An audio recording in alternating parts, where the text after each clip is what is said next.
Lições da Bíblia. Apresentação: Leandro Quadros. Hoje veremos o que aconteceu quando Paulo passou por Tessalônica e por Bereia. Essa segunda viagem missionária de Paulo teve muito êxito. Ele viveu muitas experiências incríveis que mostraram para ele o quanto Deus guiava a sua vida em todos os detalhes. Vamos ler primeiramente Atos 17, 1 a 9 para vermos como foi a pregação do Evangelho primeiramente em Tessalônica e depois vamos ver o que aconteceu em Bereia. Atos 17, 1 a 9 diz assim: Tendo passado por Anfípolis e Apolônia, chegaram a Tessalônica, onde havia uma sinagoga de judeus. Paulo, segundo o seu costume, foi procurá-los e por 3 sábados arrazoou, discutiu com eles acerca das Escrituras, expondo e demonstrando ter sido necessário que o Cristo padecesse e ressurgisse dentre os mortos. E esse, dizia ele, é o Cristo, Jesus, que eu vos anuncio. Alguns deles foram persuadidos e unidos a Paulo e Silas, bem como uma numerosa multidão de gregos piedosos e muitas distintas mulheres. Os judeus, porém, movidos de inveja, trazendo consigo alguns homens maus dentre a malandragem, ajudando a turba, alvoroçaram a cidade e, assaltando a casa de Jasson, procuravam trazê-lo para o meio do povo. Porém, não os encontrando, arrastaram Jasson e alguns irmãos perante as autoridades, clamando: Esses que têm transtornado o mundo chegaram também aqui, os quais Jasson hospedou. Todos esses procedem contra os decretos de César, afirmando ser Jesus outro rei.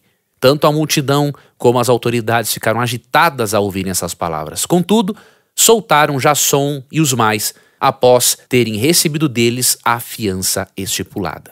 Você percebe aqui que em Tessalônica, Paulo teve vitórias e também derrotas.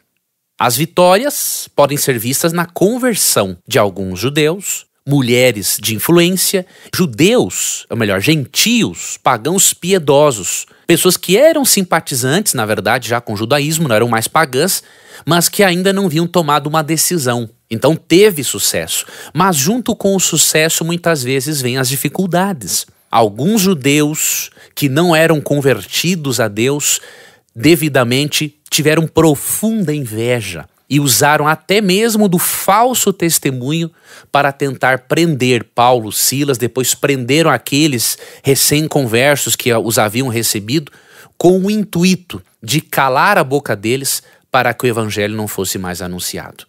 Então, Paulo teve vitórias, mas também teve dificuldades na cidade de Tessalônica. Em Bereia, nós percebemos que acontecia algo de muito interessante. Em Bereia, os judeus de Bereia eram pessoas com a mente muito aberta à palavra de Deus e estavam plenamente dispostos a compreender ainda mais a palavra de Deus. Em Atos, capítulo 17, versos 10 até o 12, percebemos que uma das características desses judeus cristãos que mais marcaram a Paulo foi a disposição deles em estudarem a Bíblia. Em Atos 17, 11 é dito assim: Ora, esses de Bereia eram mais nobres que os de Tessalônica, pois receberam a palavra com toda a avidez, examinando as Escrituras todos os dias para ver se as coisas eram de fato assim. Esses crentes, esses judeus crentes de Bereia foram elogiados por Paulo e, obviamente, chamaram a atenção de Lucas para escrever isso aqui, porque eles não acreditaram em Paulo e Silas simplesmente porque eram Paulo e Silas falando. Eles conferiam se o que Paulo e Silas falavam estava ou não de acordo com a Bíblia. Isso nos mostra, amigo ouvinte, que as pessoas devem ser levadas a responderem ao Evangelho não apenas de uma forma emocional, mas também racional. Emoção e razão precisam trabalhar juntas, porque nós somos seres emocionais e racionais.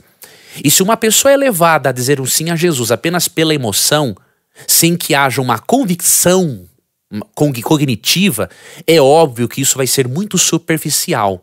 Vai ser uma conversão fogo de palha.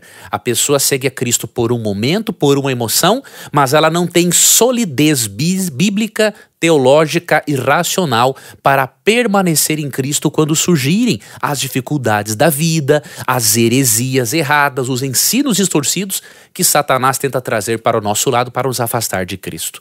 Então aprendemos que deve haver, primeiramente, uma união da razão e da emoção para levarmos as pessoas ao Evangelho, e aprendemos com os crentes de Bereia também, de que devemos conferir na Bíblia se tudo aquilo que nos ensinam é verdade ou não. Jamais devemos colocar a tradição da igreja acima da Bíblia. Isso não é bíblico, isso não é cristão. A Bíblia tem que ser a intérprete da tradição e precisa estar acima dela.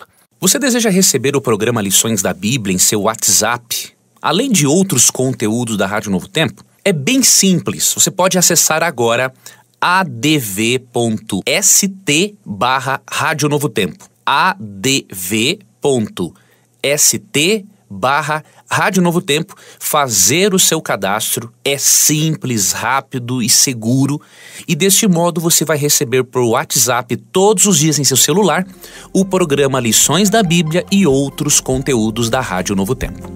Você ouviu Lições da Bíblia. Apresentação: Leandro Quadros.